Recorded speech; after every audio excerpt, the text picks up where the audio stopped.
Are you ready to take your business to the next level? Every day there are countless books and articles that are published offering the key on how to make your business a success. It's easy to feel overwhelmed trying to keep up and run your business. That's why Deb Creer created the Business Power Hour. Keep up on the latest trends, best practices, and techniques for how to make your business a success. Let the Business Power Hour do the heavy work for you. Good morning, good morning. I am Deb Creer, and I am passionate about giving professionals the tools that they need to make themselves and their businesses as successful as possible. And I am really excited about today's guest. When we got his information, I told my producer, put him on the schedule quickly, because it's something that we have not talked about in years, literally years. I didn't look, but I'm guessing it's probably been 3 or 4, at least, if not longer, since we had someone on the program talking about this subject. It's so much fun. It's still something that I do, at least to look every once in a while. Used to be on there all the time. And now everybody's really wondering what the heck we're talking about. And so what we're going to be talking about is Pinterest. It's still alive, folks. It's still used by millions of people. And we want to talk to you today about why your business needs to be there. So please join me in welcoming Stefan Ciancio to our program today. Welcome, Stefan. Thanks for having me. By the way, I'll just let you know the pronunciation is Stefan. Stefan. See, I got the last name right, didn't I? You did, actually. That's impressive, because a lot of people get both wrong. So. Cool. All right. Well, Stefan, let me tell people just a little bit about you, and then we'll dive into this. So Stefan Ciancio gave up a stable 9-to-5 job in order to pursue his childhood dream of being an online entrepreneur. And that leap of faith has really paid off.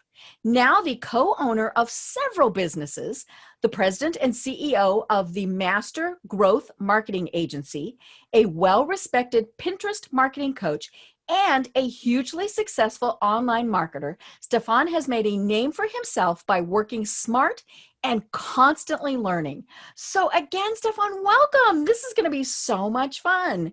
Thanks for having me. I'm really excited to be here. Great.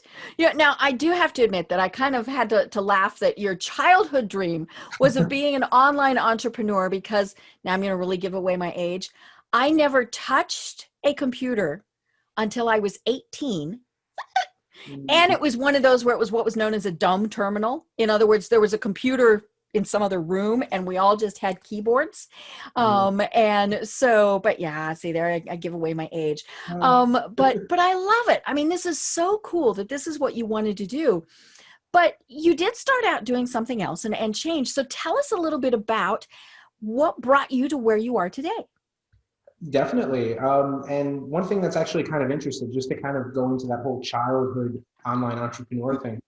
When I was 14, I didn't have the usual hobbies of a typical 14-year-old. My hobbies were, I sent letters, I collected baseball cards, and I sent letters to baseball players in the mail, and I would have them sign the cards. Wow. And I actually, at age 14, built a website where I would showcase this player at this address signed for me in 2 weeks. This player, I sent a letter 6 months ago and he didn't sign. And I created an ebook where I actually sold this ebook online at age 14 to other hobbyists that were collecting autographs through the mail and maybe didn't know how to find people's address. Maybe they didn't know who was actually going to sign and who was and wasn't going to sign. So I actually built a business selling an ebook at age 14. And that's when I really got a little bit of that entrepreneurial spirit. So that did die down, as you mentioned, and I went more of a traditional route. I went to the University of Connecticut. I studied mechanical engineering. I just went into the workforce. I started working as a mechanical engineer in Connecticut. And it didn't take long for me to realize that this was not going to be my lifelong calling. I knew that I had something else inside of me. It's funny, I had a personal blog at the time, and I usually would just write after work, and I hated my job, and everyone around me seemed really miserable too, and I just knew that wasn't going to be what I was going to be doing for the rest of my life. So I remember writing in my personal blog, and I had a line that I would say almost every. I said, "This isn't the end for me. Something is going to change. Something is going to shift, and something was definitely inside of me. Mm-hmm. And essentially, one day at work around 2014, a coworker was telling me that he was selling things on eBay. Mm-hmm. And I something lit up in me, and I started actually going to thrift shops. I went to Mm-hmm. garage sales, and I had started buying things, and in my free time, selling them on eBay. Mm-hmm. And that was kind of my little intro back into doing something entrepreneurial. Mm-hmm. One day I saw someone on YouTube who was selling, or he was publishing Kindle books and making money Ah. doing it. Mm-hmm. So I kind of shifted gears into the online marketing world from Mm-hmm. there. And more or less, the rest is kind of history. I started going down the path of checking out all these lifestyle bloggers that Mm-hmm. were growing their businesses, working from anywhere in the world. And I kind of went down that path, and I learned about all of these different things that people were doing to make money. And Mm-hmm. more or less, I ended up leaving my day job in September of 2015. So it's actually just over 5 years now that I've Mm-hmm. been full time in business for myself. So and Wow. that was kind of my transition. Mm-hmm. I love it. And I love that you studied engineering, because clearly that means you have a very analytical mind. And so I'm guessing that, you kind of went through, even if you didn't know you were doing this, you went through and you analyzed a lot of these. If I do this, then this will happen. And as opposed to, a lot of times people go into business just because it sounds like fun. you know, and instead you really looked at it and you went, oh, well, hey, this works. And especially you're talking about that ebook that you created, Yeah. all that information, excuse me, was public record. I'm pretty sure you didn't hack into somebody's private databases to get somebody's email address. No, You just no. were able to discover it. But, and same thing with mailing addresses. I mean, this is, people have done this for a long time. Mm-hmm. But you figured out, hey, this person did this and this person did that, and somebody else is going to care about that too. And that's kind of that engineering thing, that your mind just goes from A to B to C. Absolutely. I mean, I think going from engineering to online marketing was, I call it a little bit of a cakewalk. And it's funny, my dad, when I was doing all of this entrepreneurial stuff, he was saying to me, why'd you go to school for engineering if you want to do entrepreneurship? Mm-hmm. And I said, I'm like, well, I don't think they're two separate things, Right. And once I started becoming successful, my dad then goes around saying, you see, the engineers make the best entrepreneurs. Right, So, right. Well, and then you said something else that was key, and that's the continual learning. And so that's, I'm guessing it's things like, okay, then you started adding things like marketing in there, all the things that you hadn't studied in college that you knew you needed, you're continually learning all of those skills. Exactly. Yeah. I mean, I think I was really shocked at how many opportunities are out there, Mm-hmm. especially in the age of the internet. Mm-hmm. Pre-internet, obviously, I'm sure it was a different ballgame, but there's so many different things and sub things that you can learn online, either to grow your business Mm-hmm. or start a business. That I think I think a lot of people are still not aware of Mm-hmm. all of the opportunities that are really out there. Mm-hmm. You know. Right, right. Well, and especially for people who started as maybe a hobby, the side gig type of thing. I think we're seeing a lot more of that now with the pandemic, because people are home. They've got extra time, even if it's just that they used to have a 2-hour commute. Well, hey, they've got 2 hours, and so they're trying to figure out what to do with that time. And let's be honest, it's nice to have some extra money, but what I loved is that you initially took products and you resold them. And, I have a friend, I should introduce the two of you. You guys would really just hit it off, because he did the same thing, but he went, rather than on eBay, he went with his grandmother to yard sales, and he found boxed toys, usually new in the box. So, unopened. And so that's obviously where the value comes in. And then he turned around and he sold them. And he was a little bitty kid. He was probably way too young to have actually legally been doing all of this. But, that was what he started doing. And now he's got all of these little things that he does. And, if you look at one little thing, you're like, but when you start putting it all together, it's just amazing. And the same with you, when you start putting together everything that you're doing, it's incredible.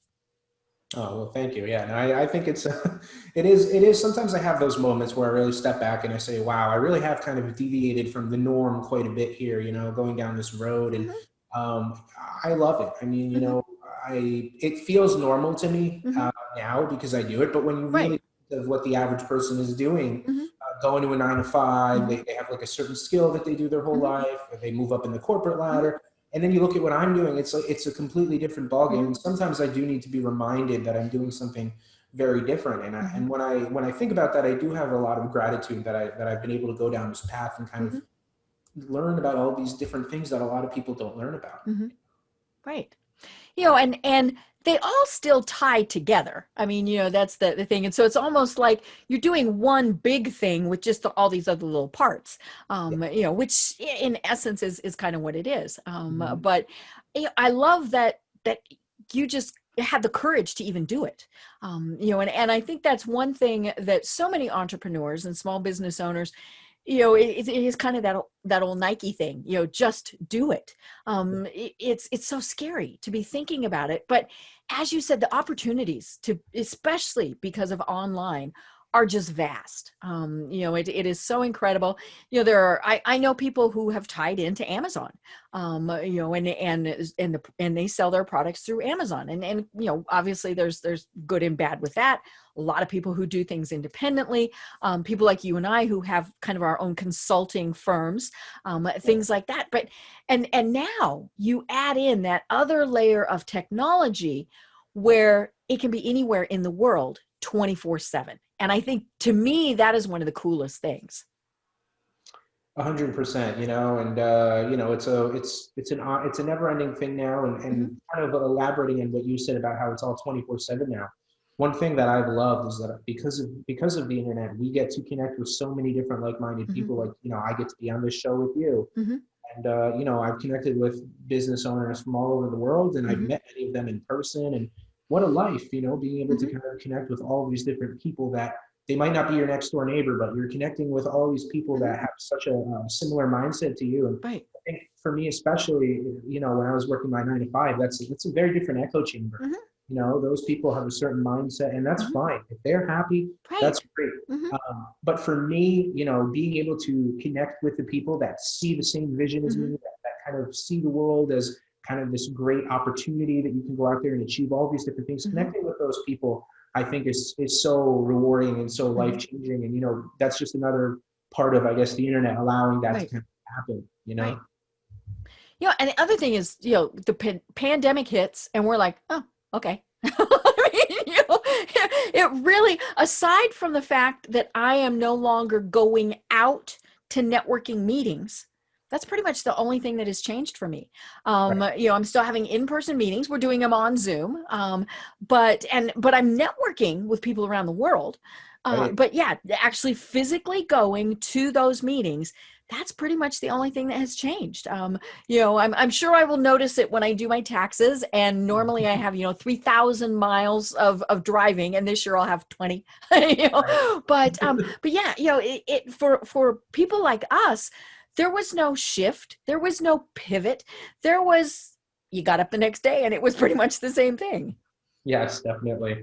A little bit more time maybe to work on the Hmm. business, which is not a bad thing in terms of Hmm. business. But I've been able to get a lot of things done this year that I wasn't Hmm. able to get done in previous years. And I actually moved to New York in December of Ah, 2019. okay. So I moved just in time for everything to happen. But Hmm. it's Someday so you'll be able to go out and explore again.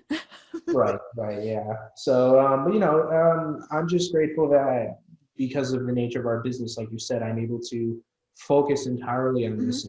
I really was able to get in there and do a lot of things that I wasn't normally able to do because, everyone had more of a normal life. Hmm. I was dedicating more time towards friends and social Hmm. life and all these other things. And so, I mean, if you're going to look at it from a glass half full lens, at least my business is one that can be operated from Hmm. home, which is why I love this kind of like Right. work for yourself lifestyle business in Hmm. general.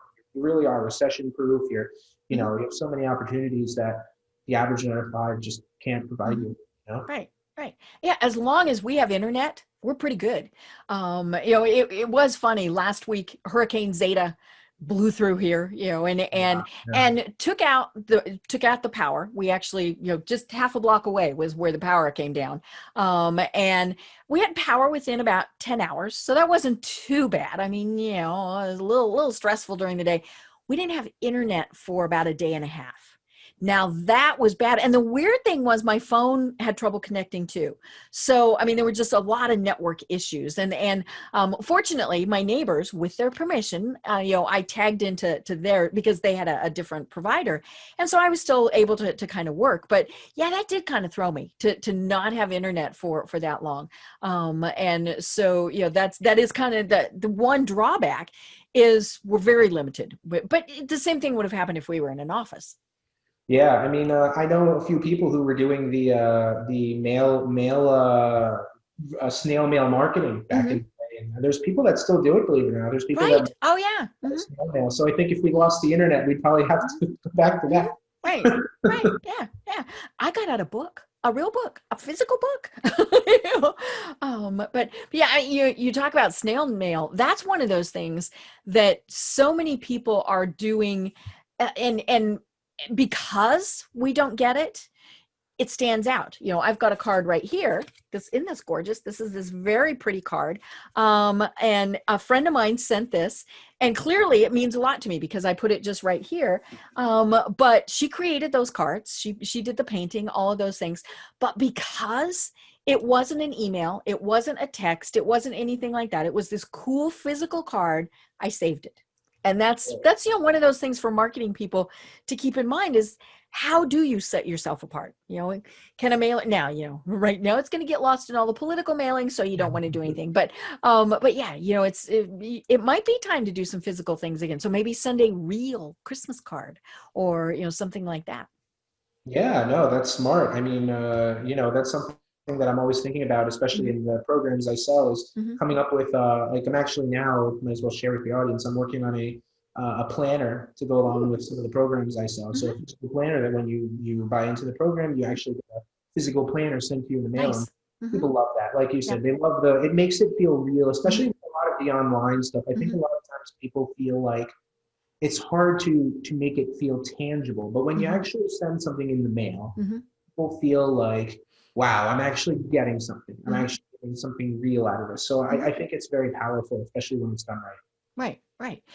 And a good example of that are gifts that you send to people. I interviewed a young woman, and we're going to talk with her again because she had such great information. She has a gift company, homemade cookies. Oh, great. Oh, I know. See, so right there you're hooked. But then they do them in these fancy boxes. So there's there's a pretty white box, or there's a wooden box, and the company's called Noms, like nom nom nom nom. And they have a laser etcher. So on the wood, they can put your logo. They can put, hey, Stefan, here's a great thing for you. They can personalize that wooden box, because then that becomes a keepsake. And so it was a very cool concept that these obviously aren't cheap. You're not going to send them to every single person on your list, but if you really want to make an impression, you send things like that. And I think that's a great thing for people to be thinking about. Definitely. Yeah. I mean, that's really smart of her to have gone down that route as well. Right. Right. Well, let's talk about Pinterest. I shared with you before we started the program that I have not been really on Pinterest. I have not logged in to my Pinterest account in a year, 2 years. I mean, it's been forever. And now, obviously, I know it's still there because I will type, I'll type something in a Google search and Pinterest pages come up, and things like that. But it really was one of those things that I thought, nobody's really using too much anymore. And, and originally it was great for people anyhow, this is how I used it, crafts and recipes. Yes. And then it kind of shifted to some business things. But, talk to us, first of all, Pinterest, why did you even, discover Pinterest and think, hey, this is really the way we need to go? Basically what happened was, as I mentioned earlier, I kind of made that shift from selling stuff on eBay. I moved into the digital realm, and realized that the way that you win in the digital realm was I realized that everyone can set up a website, everyone can set up a store, everyone Right. can do these things, but the differentiating factor was how do you actually get people, the right people, to see your stuff? So I knew that if you could figure out how to drive traffic, how to get visitors, you were gonna win. Right. And basically, I went down and I tried a bunch of different things to try to figure out how to get traffic. And I had a website, believe it or not. It was a dog blog, believe it or not. And I worked on all these different ways to try to get visitors to it. It was like a demo site for me. And, in a fairly short time, I was able to drive over 1 million visitors to this website from Pinterest and doing it without paying a single penny on advertising. Wow. Yeah. So I knew at that point that Pinterest was something very, very powerful. And I kind of said, okay, this is something that I definitely want to make part of my business. I also want to help other people, do the same thing there. But I knew that I could help a lot of people with this. I saw the value, I saw the power in using Pinterest. So over the next few years, I created a few programs, and now I have an agency as well that helps people grow on Pinterest organically. And essentially, it has changed a lot over the years. So when I started, Pinterest, like even as recently as three years ago, or maybe even a little sooner, it was more about something called group boards. And essentially what that was Yeah, you created a board of your craft. Exactly. So there's the boards that, like, on your profile, you create a board. And then there was something called group boards, which basically was, I'm going to allow other people to share to my board. I did that with recipes. There you go. So that was very prominent. It was like a Facebook group. It was like if you had a Facebook group where everyone was allowed to post in it, and there was because of that, it kind of got really huge. That's kind of how group boards work. If there was a group board with 30,000 followers and you posted a pin in there, you had an opportunity to get in front of 30,000 people. So things on Pinterest did change over the last few years, and now Pinterest basically the direction that they have gone in is becoming a search engine. So much like Google, they've always had the search bar on the top of Pinterest. And type in different things like you said, recipes or crafts or furniture ideas or bedroom layout ideas. But now it's got so many other things. Growing an online blog is huge on there. Being single moms is a huge niche on there. That single moms that are home, or single parents that want to learn how to grow a business while being at home, is a very, very huge niche on there. But essentially, it became more about what keywords are people actually searching in the search bar. So now Pinterest, if I had to sum it up in one sentence, it's a game of search engine optimization. Wow. Yeah. How can you get your pins that you create? You put up these pins. It could be a recipe. It could be a picture of a puppy. It could be a link to a blog post on your website. It could be a link to your landing page where you collect email addresses, and maybe a link to your newsletter. But you put this pin up there. Now, how do you actually get it in front of people? Well, back in the day, it was more about the group boards. It was more about getting it in a group board with 30,000 people. Maybe the group board was called Great Recipes, and you put your recipe in there. Now it's, what keywords do I need to put in this description? Because every time you upload your own pin, you put a description in there. So in this case, if you want to put up a pin about a great, cookie recipe, you would want to make sure that the term cookie recipe was in the description, as well as variations of that. And if you focus on that, on your Pinterest strategies, that everything you put up on Pinterest has been optimized for the right keywords, you're going to start seeing a huge reach, and you're going to start getting people coming to your website. Cool. So now you still obviously have a personal or business Pinterest account.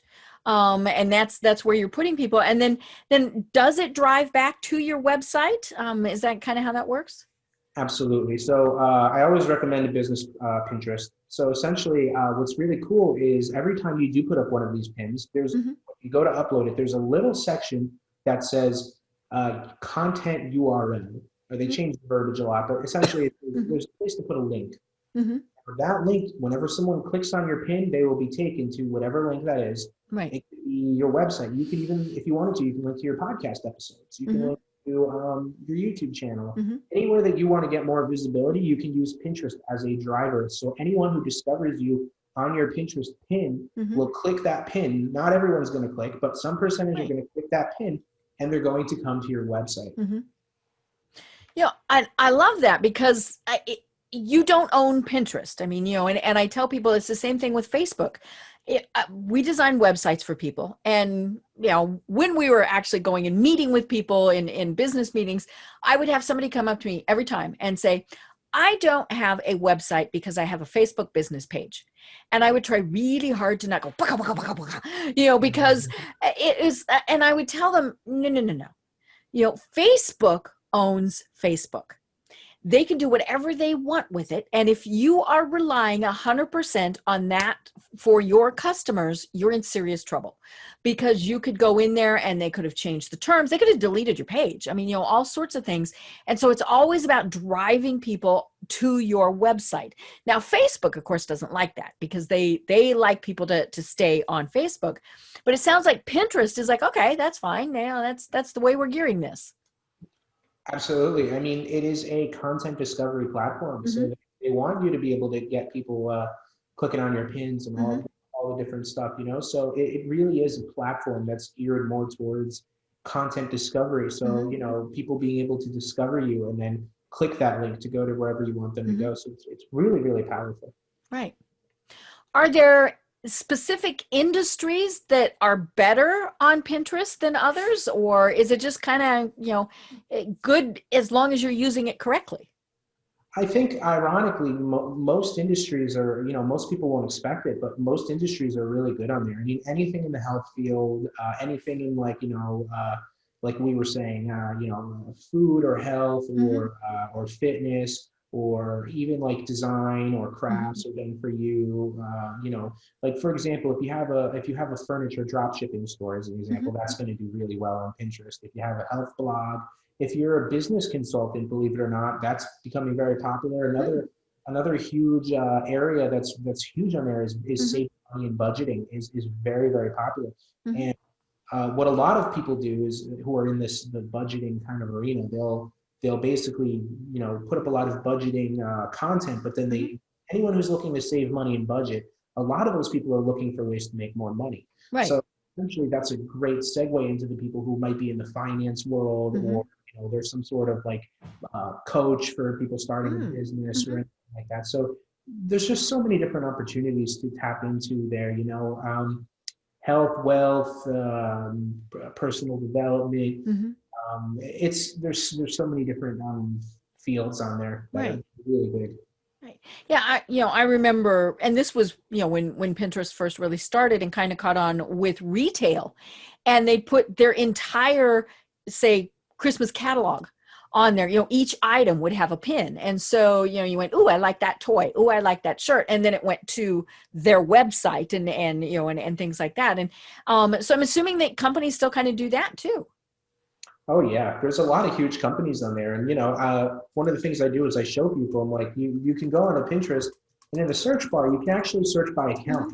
So if you type in something like fitness, or you type in something like a health or something, you can actually see some of the biggest accounts on there, and you'll see a combination of big brand names and just independent businesses that you can see they're getting 3 million viewers a month on the platform, or 2 million or 10 million or whatever. And that's a really good way to validate that, there's a market on Pinterest for your thing, So that's one little tip, is you can go into the search bar, type in, whatever your business is. You can type in business consulting, you can type, I had a friend who I was showing this to, who has a web design agency, and even web design agencies are getting traction on there as well. So. Right. And what I love about this is it's still social to some degree, but we're tired of Facebook, of Twitter, of, all of those. And, maybe that's going to change when, things calm down, if things calm down after the election. But I think people are tired of going onto Facebook and things like that. So to be able to go to Pinterest and search, I love that idea. But how does this really differentiate though from Google? Because it's funny, when I'm finding Pinterest pages, I've put something in Google and then it's found them. So how is Pinterest different than just going to Google and doing something? That's a great question. So what I like about Pinterest is getting ranked in Google is a bit of a process. Now, I recommend to anyone that any content you're putting on your website, you should be trying to rank in Google. Why right. not? Yeah. They're the big guy on the block. You have to play their game. Exactly. And, you might get ranked eventually, you might not. But, I'm probably proficient when it comes to Google search engine optimization. I'm by no means a top expert, but I know enough to get my hands dirty with that. There's something called the Google Sandbox. And essentially what that means is when you start a new website or even just register your site in Google, it usually will take about at least 6 months for Google to start trusting you a little bit to start ranking content. What I love about Pinterest is there's no sandbox period. You can create a Pinterest account today, and as long as you're putting out great, fresh content, you're not spamming, you're not doing anything you're not supposed to be doing, you can start seeing traction the very same day. I ran a Pinterest challenge actually about a month ago, and I had about 700 people in there. And there was a few people that followed. I showed them how to create a pin. I showed them how to optimize it for the keywords. And they would come back the next day and say, wow, I just got 3,500 views on this pin. And I had a bunch of people come to my website. So when done correctly, you don't have to wait 6 months or a year. And the competition, at least now, is way less. Right. It's a lot easier to get in front of people on Pinterest. Now, you touched on something even bigger. Pins, if you put up a pin on Pinterest, not only can it rank in Pinterest, but it can rank in Google. Right. So your website might not be able to rank, but Pinterest is already established as a domain. So you might take something, you might have a new blog post on your website, and then you also put it on Pinterest. Your pin might rank, even though your website might not rank. But now anyone who's going to find your pin can click on your pin. Right. Let's say they go to Google, they type in a keyword, and your pin on Pinterest comes up. They just have to click your pin, and now they're at your website anyway. Right. Ooh, I like that. Yeah. And clearly Pinterest is like, okay, fine. That is again what they're built for. So I was looking on your website and you've written several blog articles about how to really make money on Pinterest. So it's not just, okay, we're going to send to your site where you're going to do things. You talk a lot about affiliate links. So tell us more about, first, what is an affiliate link, and then how would you use it on Pinterest? Sure. So a really powerful thing that you could do in your business is something called affiliate marketing. So another, it's just a fancy word for referral marketing. Right. A referral program. So, almost every business at this point has some sort of referral program. I believe Starbucks has one.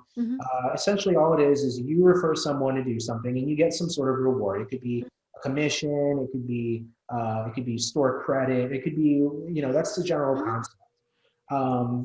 Online, there is a lot of affiliate programs out there, and essentially you can sign up for these and promote their products. And every time that you can refer someone into, grabbing one of these products, you can generally make a commission. So there are people that make careers out of this. All they do is they sell affiliate products, and they like that because they don't have to handle the customer service. They basically can just go out there and promote something, and they don't have. All they do is once they get paid, they get paid. They don't have to follow up. They don't have to maintain the product. All they have to do is make sure that they're recommending great products. That's just handled for them. Right. So what's really cool about Pinterest is if you want to, and you can be an affiliate whether you have your own products. It can be another additional income stream. For example, I sell my own products, but I also promote products as an affiliate. Another income stream for me. But if it's a congruent product, there's no reason for me not to promote it. So for example, with Pinterest, there's actually a software that I use to automate a lot of my pinning. And not only do I use it, but I also recommend it to my students. Why not, right? So I say, guys, this is the one I'm using.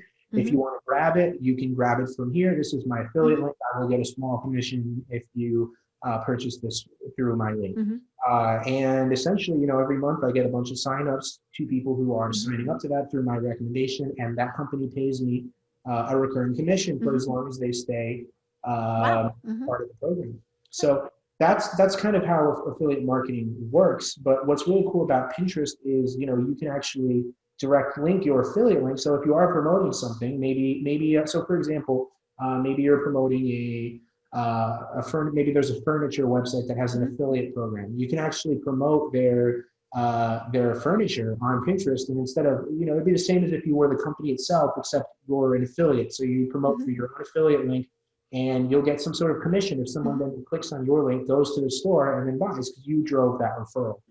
So. Right.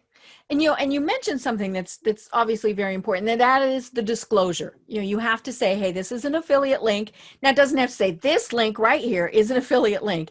Maybe it's at the bottom, maybe it's at the top, maybe it's just something as generic as my post might contain, affiliate links, just something so that people know that you could conceivably make money, earn points, do whatever. Sure, absolutely. Yeah, you should definitely do that. And in terms of like the law and everything, they're definitely getting more strict about that too. So a lot of programs, when you sign up, I've even had programs tell me, like, before you can promote this, we need to see where you're promoting it. I've actually had them telling me, hey, move your disclaimer here or move it here. So, I think I'm actually happy when a program will do that, because it means they care.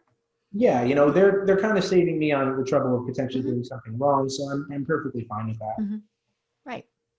Yeah. And I see that a lot. I keep talking about recipes.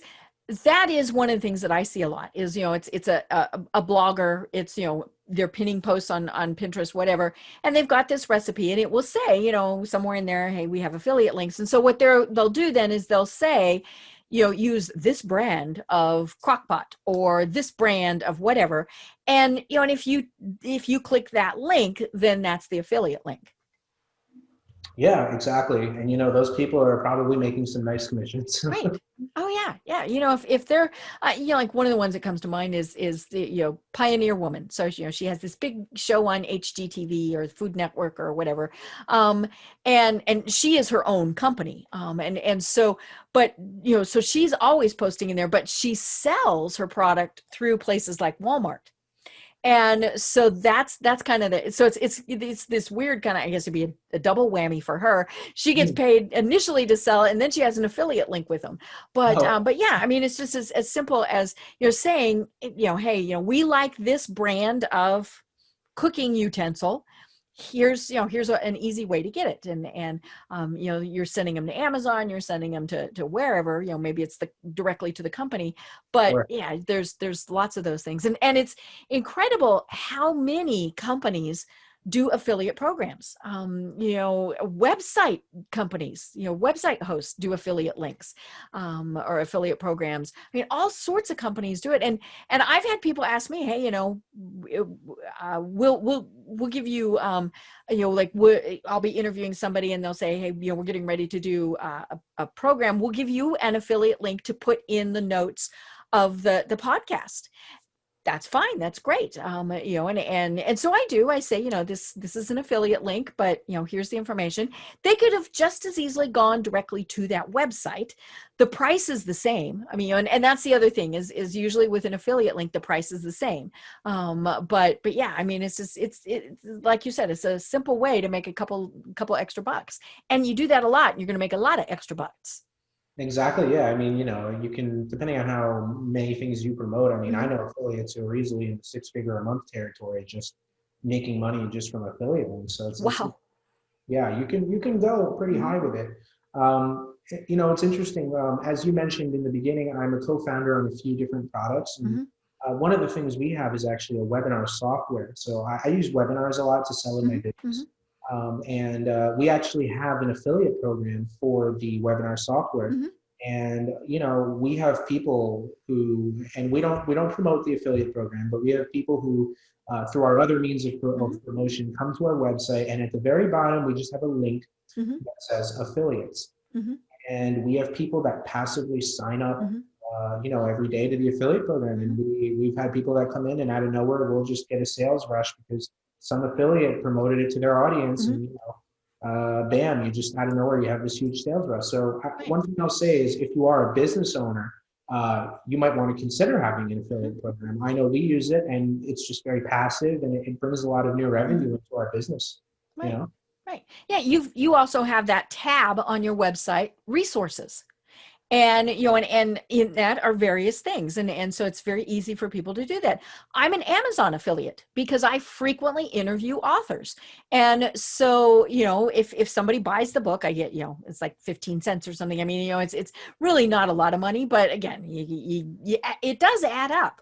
But yeah, so it's pretty easy to do that. They all have forms that you have to fill out online. They want to make sure that it's going to a real company, and and there's obviously in some cases tax ramifications, so they need that information. But you don't have to. You can be doing it as an individual as opposed to a business. Also, I'm assuming like mommy bloggers and the recipe people. I mean, a lot of those people aren't a business per se. They're just doing it as themselves. And so it is pretty easy to become an affiliate. Oh, 100%. I mean, I think it's the easiest form of getting into business. I mean, we talked earlier about opportunities. I mean, how many opportunities do you have to be able to make money off an established company where they're handling product development and the marketing, and all you have to do is get someone to the front door and they do the rest. So, very powerful. Right. Yeah. And, all you're doing is, maybe you've gone to Pinterest and you've set up a page, and it's just, the things that you recommend people buy for Christmas. That's simple and easy. And of course, the funny thing is you're probably going to go to Facebook and Twitter and send them there. But yeah, I mean, it's going to take a little bit of work, but it really is something that people can do, especially as a way, as we were saying earlier, to earn a little bit of second income money. 100%. Yeah. And to kind of iterate on this even further, there's people who, in addition to affiliate marketing, there's people who will just put a bunch of content on a website and they'll use Pinterest to get visitors to their site, and they'll just make money from ad revenue. I actually have a website where the only thing I have on it is ads, and I make money just passively getting, putting up great content on Pinterest. People click the content, they come to my website, and I just make money from ads that are on there. Wow. So, there's some great ad networks out there. Google AdSense is a popular one. I actually use one called Mediavine. Now, what's really cool about Mediavine is you can't really even apply to have it on your website until you have at least 25,000 visitors a month coming to your website. Wow. But when I switched from AdSense to Mediavine, I saw like a 2.5x in my ad revenue. So, just by changing from AdSense to Mediavine, I grew my revenue with the same amount of visitors over twice as much. Just they have a different program, they use different ads, and they're more exclusive than Google AdSense. So the payout is usually really great. I think they have a team that optimizes the different ads on your website. It's a little bit more active than AdSense is. So really, really powerful. I love it. Well, we've mentioned several times the pandemic and that people are wanting to do things, whether it's to start a second business, whether it's to just say, maybe they had to, maybe they're having to start things. So let's go through some of the basics. How do you start and grow an online business? That's a great question. I think it starts with, and this is coming from someone who's done this fairly recently. I mean, I started 6 years ago, or maybe 7. So I'm pretty fresh to it. And, part of what I do is I actually help people do start that process. So I think it starts with kind of analyzing what's a problem that you can realistically solve for someone.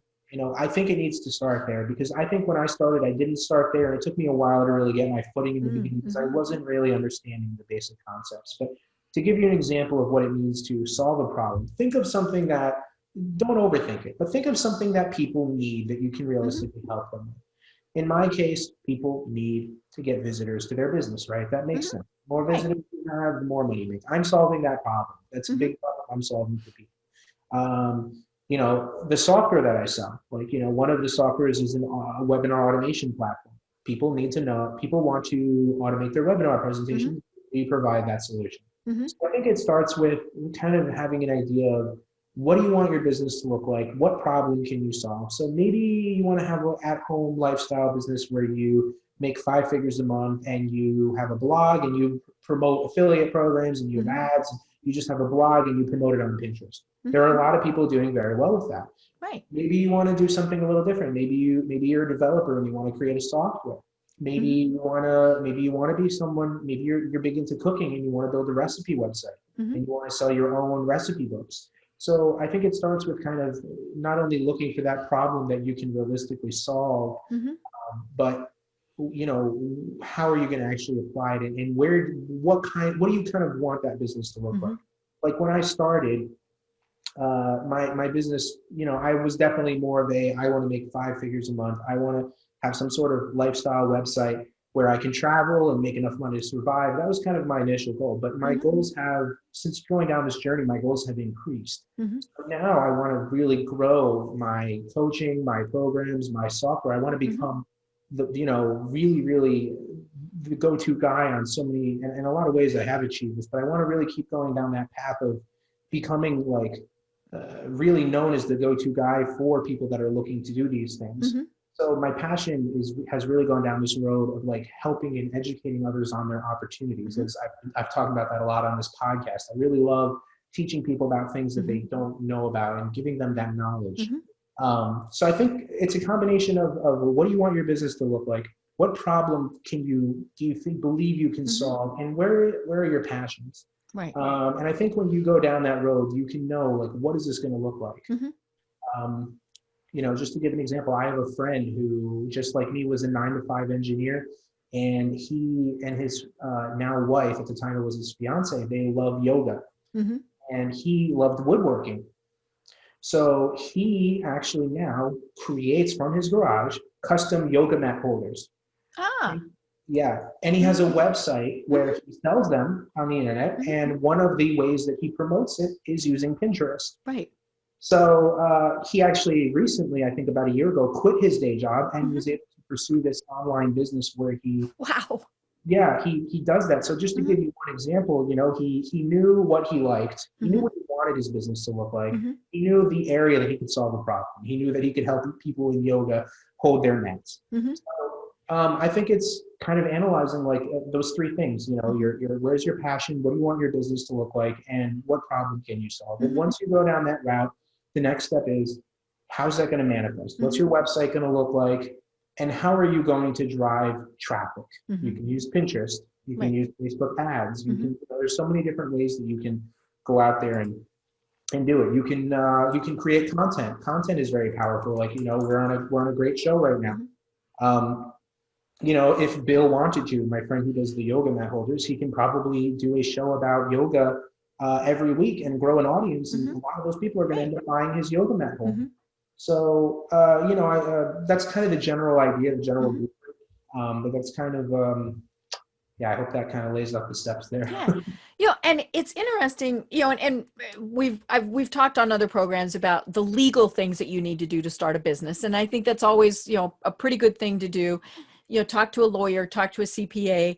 You don't want to get crosswise of somebody in a trademark, all of these various things. And so there might be a little bit of initial investment, but take those steps, especially if you're serious about it. And if you think it's going to make quite a bit of money. I mean, if you're thinking, I could bring in $100 a month, well, it might not be, you might not want to do something, but yeah, if it's something that you really could see becomes your full-time job as opposed to a side hustle or things like that, then definitely take those steps. But I love that you mentioned, finding out what your passion is.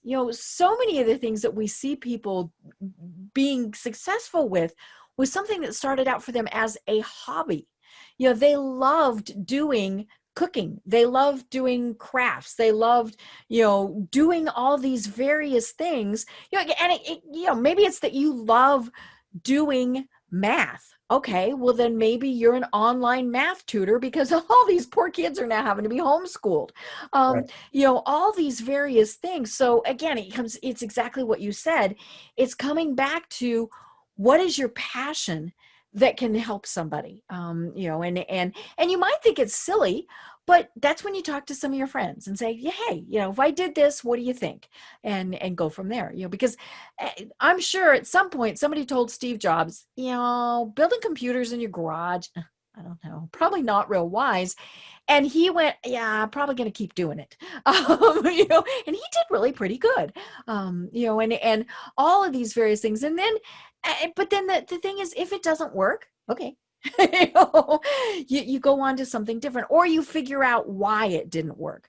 Maybe it still was a great idea, but not marketed correctly, or too expensive, or whatever. I mean, maybe you didn't charge enough. That's one of the things that I see a lot of people make mistakes with, is they think, I'm just doing this for fun, so I probably shouldn't charge too much. No, if it's something that people want, there are quite frequently you can charge. I worked for a marketing agency years ago, and one of the things that he told me is you charge what the market will bear. And I love that, because what we would do, we never published our rates. And again, it was a marketing agency, so we didn't say, hey, to do this, it'll be this. And that was because we wanted the ability to be flexible with the pricing. So if, say, we were going to be working on an ad campaign with high-end physicians, we're going to charge them totally different than if we were working for a nonprofit. And part of that is the perceived value. If you're dealing with, say, a doctor, an attorney, somebody who charges hundreds of dollars per hour, if you tell them you're going to charge them $20 per hour, they're not going to see much value in what you do. If you tell them 200, they're like, okay, and they'll pay attention when you give them a deadline.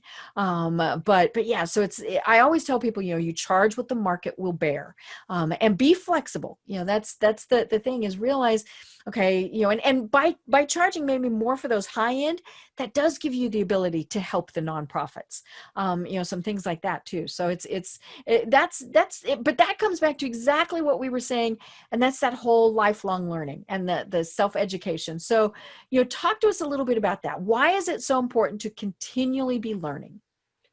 Absolutely. And just to kind of touch on something you just said about the raising your prices and not being so scared to do that. That's actually a lesson I had to learn early on too. And I had a lot of limiting beliefs about what I could charge and all of these different things. And, I have people, like even my friend who does the yoga mat holders, he's talking about constantly how he can't keep up with the demand because he makes everything himself. And I told him, when the demand gets too high, raise your price. Right. Up to $200, you're going to get less orders, but you're going to be able to fulfill. And if orders go down, lower the price. So that ties in exactly with what you were saying. Check what the market wants, and you're going to be able to kind of play with that. And I think that's such a smart point. So really, really powerful. So I guess for anyone watching, between what you're saying and what I'm saying, consider raising your prices. Maybe that is one of your problems.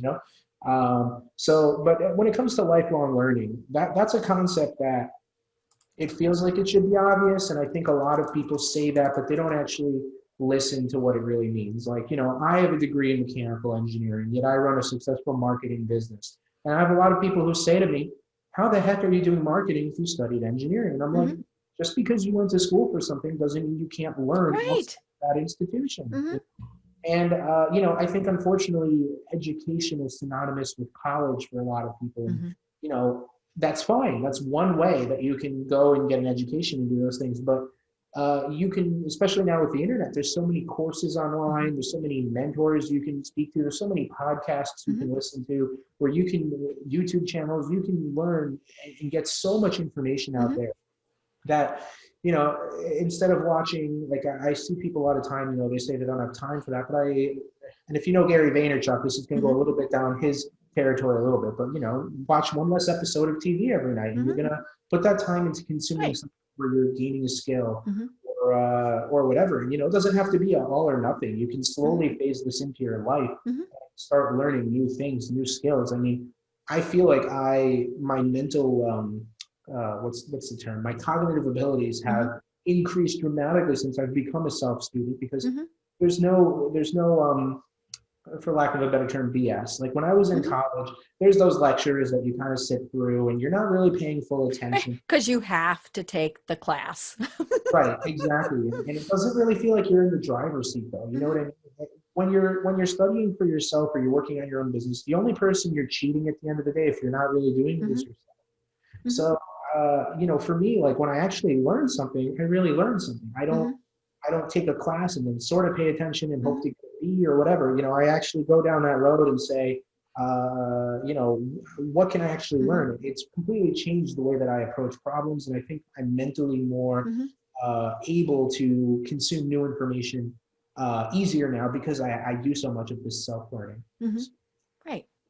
And it is so easy, whether you're going to spend money to take a class, buy a book, do whatever, or, just read online, all these various things. And there are still these funny things called books and newspapers, and you can easily get those, whether it's digital, whether it's a true physical book, all these various things. I mean, you do have the ability to continue, and especially as things change. I mean, if it involves technology, a book you read now is going to be out of date in 6 months. And even if it uses technology, we were mentioning snail mail. When I started in marketing, we really didn't use computers a lot. It was before Facebook, all these various things. And so we had to do direct mail pieces. I mean, that really was what we had to do. And so, we had to know a lot about it. Eh, but it would change. The post office would change its rules, all these various things. But, if you became that direct mail expert and stayed there, you're probably out of date now. But Yeah, if you went, I can combine a direct mail campaign with an e-campaign, with newsletters, with this and this and this, that's where you're going to hit it out of the ballpark. So it really is that continual learning type of environment that you need to set up for yourself. totally agree. I couldn't have said it better myself. Yay, yay. Well, oh my gosh. This is why I have a timer, because we could be going forever, because now we have just a couple minutes left. So tell people really how they contact you, how they reach out to you, and what the services are that you provide. Sure. My website is actiontakingblogger.com. Should be easy enough to remember, but Mhm, yeah, actiontakingblogger.com.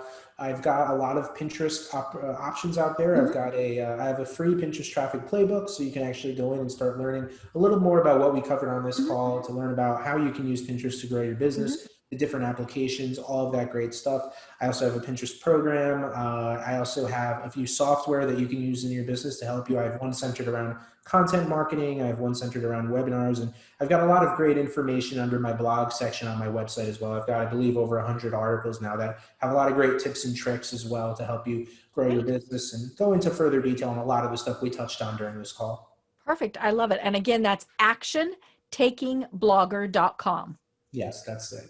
Perfect. I love it. I love it. And you've got your social media links there, and all of those various things. Yeah. Yeah. It used to be that you gave out a business card and it had your phone number and your email address on it. And now, that doesn't work.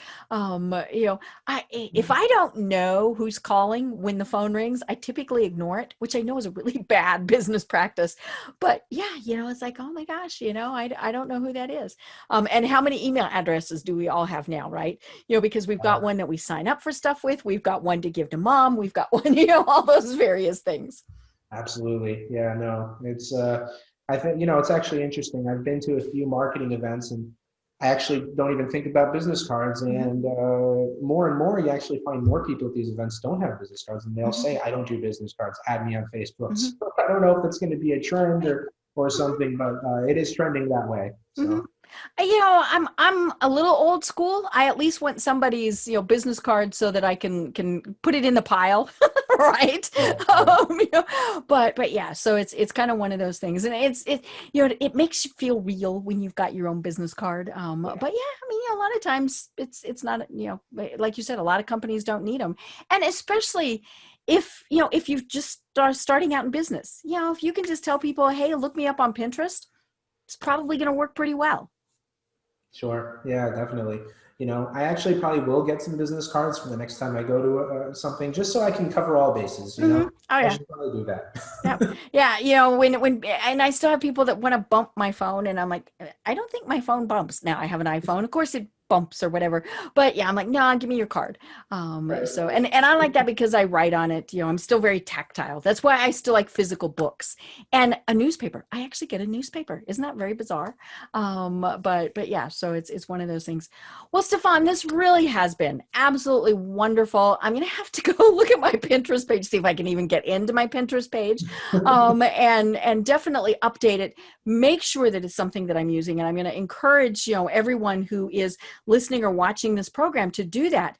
So do you have any final words for us today? Well, I think you said it earlier, just do it. If you have a dream, I think this time in our lives is a great time to start getting online and poking around, starting that side hustle, starting that full-time business, whatever you want to do. And who knows, maybe Pinterest will be one of the vessels you choose to help grow it. Now you know a little bit more about your opportunities there. Perfect. It still exists. Millions of people still use it every day. So why shouldn't you be there? Definitely. Right. I love it. Well, I am Deb Creer. I've been having an absolutely fascinating time talking with Stefan Ciancio. See, there we go. Now, and until next time, everyone have a great day. Tune in for our next program for even more trends, best practices, and techniques for how to make your business a success. The Business Power Hour, hosted by Deb Creer, is proud to be part of the C-Suite Network.